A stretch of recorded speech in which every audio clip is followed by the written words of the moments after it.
Welcome back to Xbox Tavern. My name is Daniel, and today we are reviewing CrossfireX. This is published and developed by Smilegate Entertainment and is on the Xbox One and Xbox Series X and S, and it's a free-to-play game.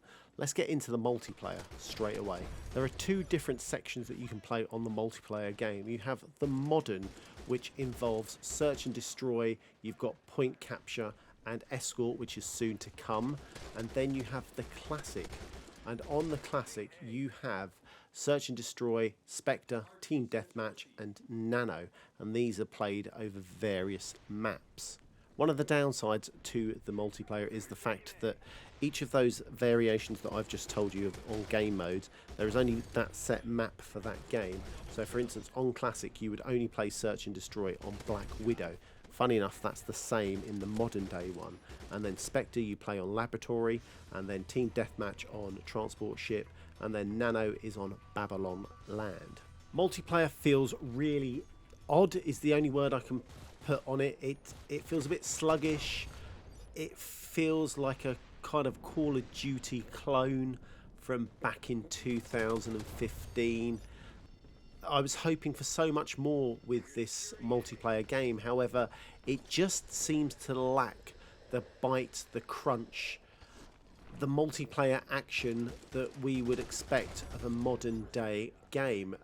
For me personally, this wouldn't be in my rotation to play for multiplayer games.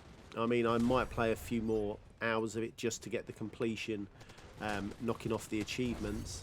But as I said, there's just something lacking. There's also a stat tracker as you're playing the game, and this doesn't populate. So there's currency within the game as you complete challenges like 50 headshots, for instance.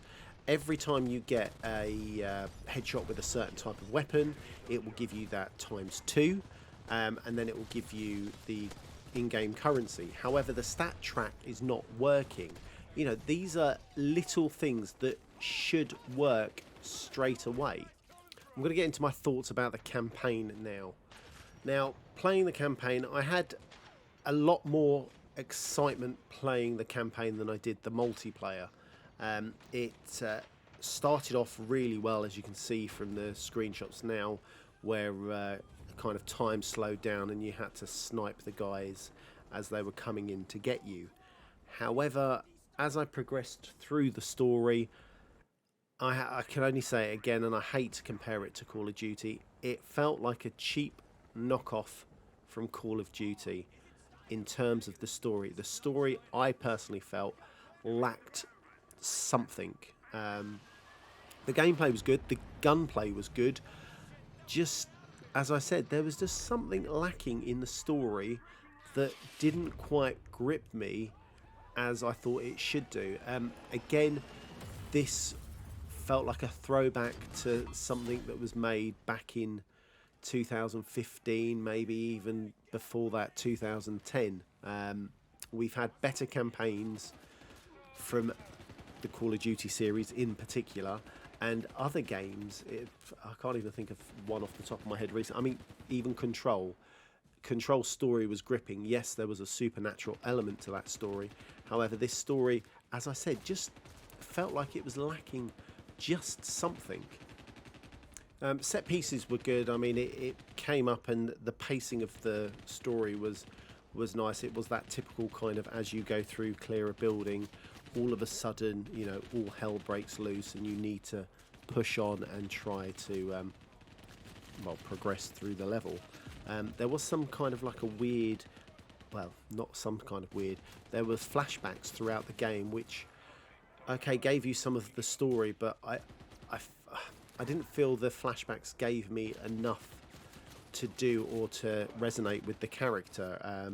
During the flashback scenes, there was one where you had to go through your old house and you looked at pictures, and then, you know, as a typical kind of war story goes, you know, your buddy, you see a picture, it's like, oh my god, my poor buddy, and then you kind of recall what happened.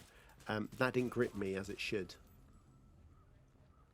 I'll leave this playing for a little bit longer just so you can hear the audio. The audio was very good in the game, in the campaign, and to be fair, the multiplayer audio was fairly good as well. Guns always had that kind of very satisfying pop and feel to them.